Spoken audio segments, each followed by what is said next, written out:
Poetry Center, bringing poetry to Paterson since 1980 at Passaic County Community College.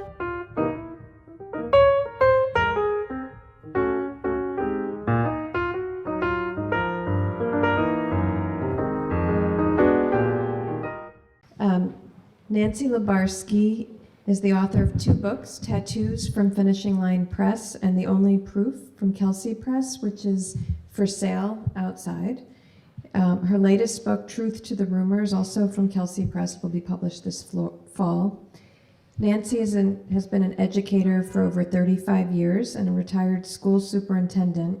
She's been published in various journals, including Exit 13, Lips, which is Laura Boss's magazine, Tiferet, Poetica, Stillwater Review, and Paterson Literary Review. She received multiple honorable mentions from the Allen Ginsberg Poetry Award and also from the Anna Davidson Rosenberg Poetry Contest. Please welcome Nancy Lubarsky.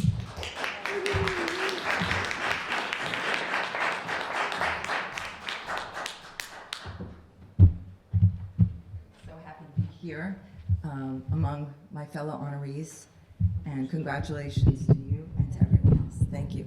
That's good. My first poem is entitled Vacation Bible School.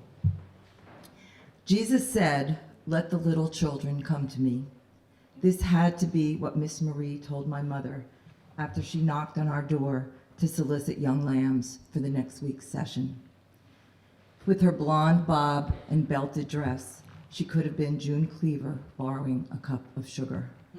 In early summer, as the temperature rose, my mother left her recliner, peeled away layers of woolens, slipped on her best dress, first sign of her manic swing, so she was ready to respond to the knock.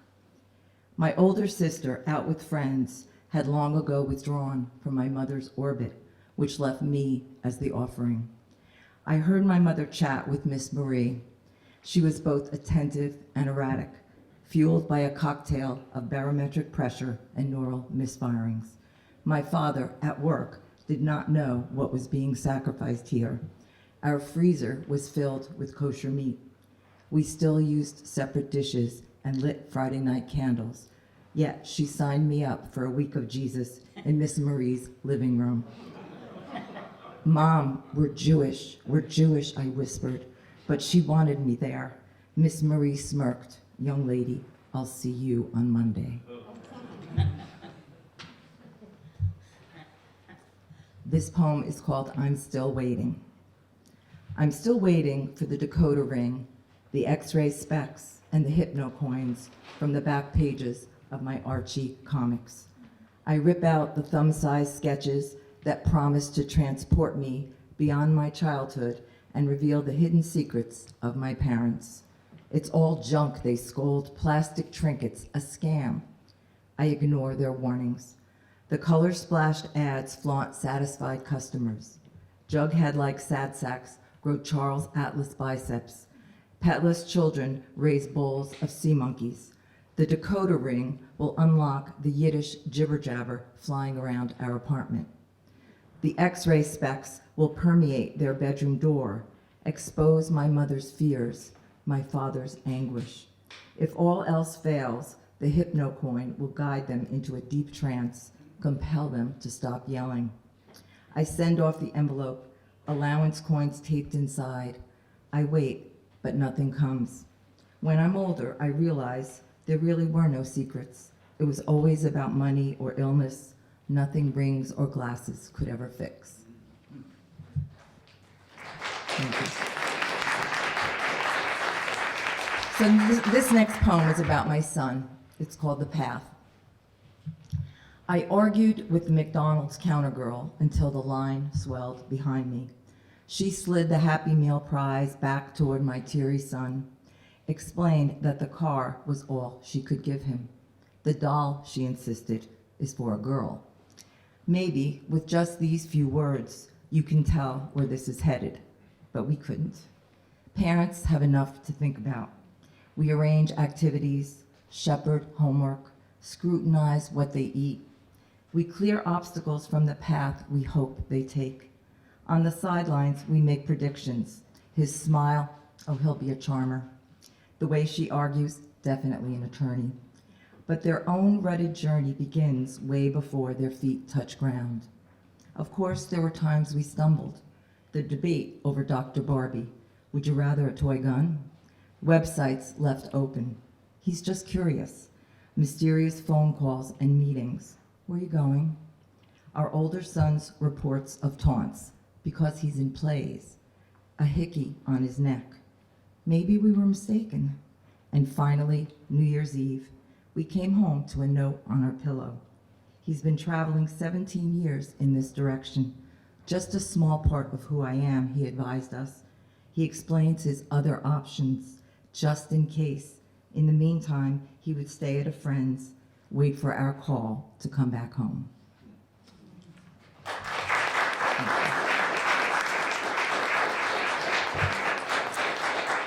This poem is entitled The Landing. The night Neil Armstrong walked on the moon, I was drafting my first and only steamy sex novel. It was the summer after 6th grade. I was 12. My mission, I thought, was to fill the void between beach blanket movies and Valley of the Dolls, read with my parents' permission. Never mind that no boy had ever touched me or even asked me out. My only kiss came from the spin of a bottle. While the world was riveted to TV screens, my characters were in a car on a hilltop about to undress. The moon looked equally inviting. The US was ready to conquer the space race as I attempted to finish the next chapter. Hearts dotted the I's of scribbled loose leaf pages as they fell to the floor. Inside the space capsule, Armstrong was anxious. Just before the landing, one panel flashed an error code. There was little fuel left. Meanwhile, my protagonist struggled with his girlfriend's buttons. It appeared that both men might overshoot their projected landing zones. But subtle and adroit last-minute maneuvers led to triumph. The world cheered. My friends read my story and were also pleased.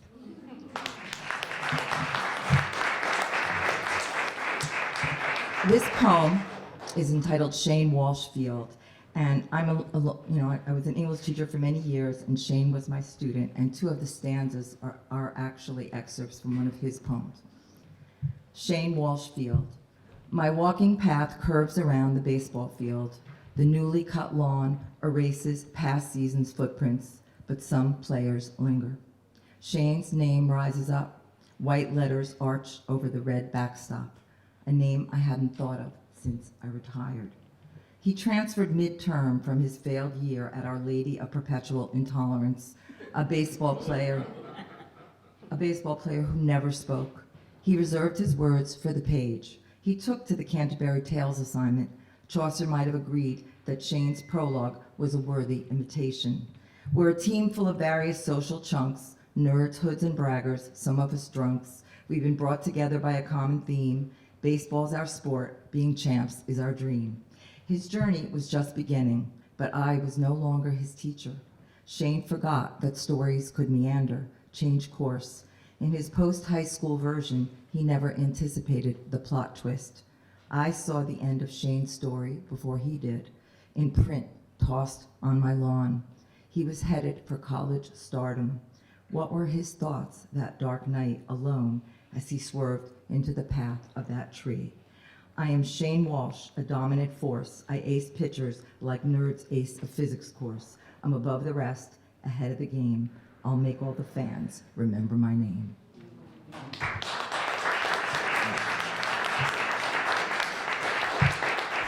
This next poem is called My Aunt Showed Up Last Week on My Zoom Call.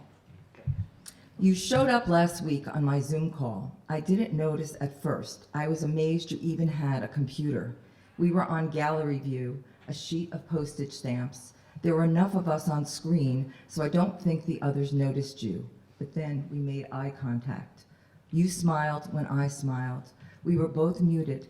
I tried to say hi in the chat, but you didn't respond. You looked younger than when I had last seen you in your luxury Florida condo that peeked out from a palm tree jungle. The resemblance to my father was more obvious.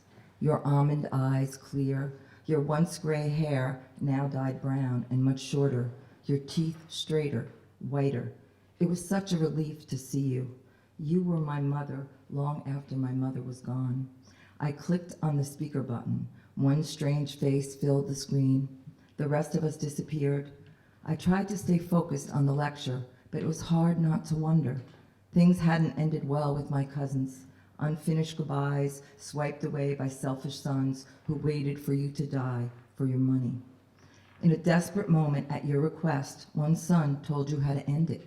Save your pills, swallow them all at once. But your aide overheard and saved you from yourself.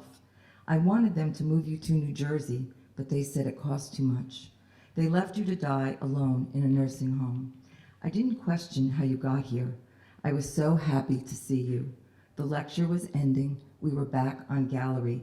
I noticed you were wearing my shirt, my earrings, and then you were gone. And finally, this poem will be the last poem in my upcoming collection. It's called Train Ride. I board the train to New York City this morning. I hear the scrape of metal, a quiet chug, garbled announcements. The car jerks as the train departs. Only then I figure out my seat faces backwards. I'm disoriented, a bit queasy. I don't like this view. Through filmy windows, trees and factories rush by, escape my awareness. I can't see the video billboards that play short vignettes of what I need to buy or signs that reveal what's coming.